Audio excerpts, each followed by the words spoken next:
Excuse me, you. Yes, you. What are your feelings about labeling foods with GMOs in them? I don't know. I don't care about what kind of corn they put in my cereal. That's a good point. But you do know what makes a GMO a GMO. I heard it was getting called green plant. Not at all. A GMO takes the genes from one organism, then forces them into the DNA of another in a violent and unnatural way.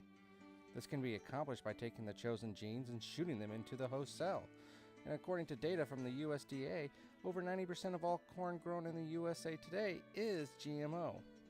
Okay, the corn is corn, right? But is it? Nothing says the genes used to create GMO corn is taken from another corn plant.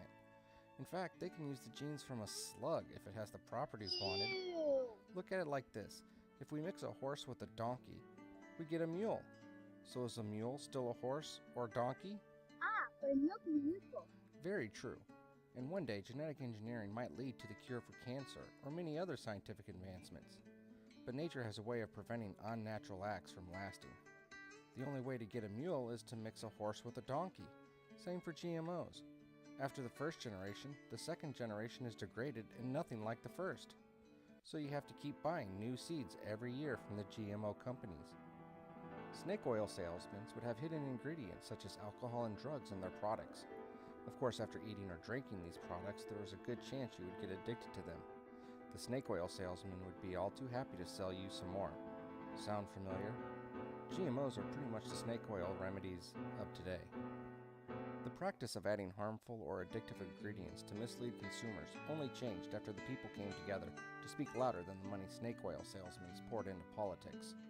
The 1906 Food and Drug Act was passed on the premise that we were able to make up our own minds on what we eat. Then in 1962, President Kennedy addressed Congress on 4 basic consumer rights. Those are the right to safety, to be informed, to choose, and to be heard.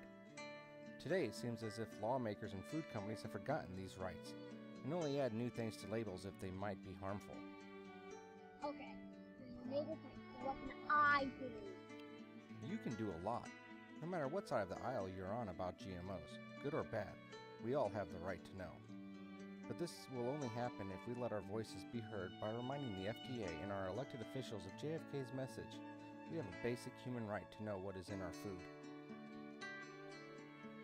To learn more and let your voice be heard, go to justlabellit.org.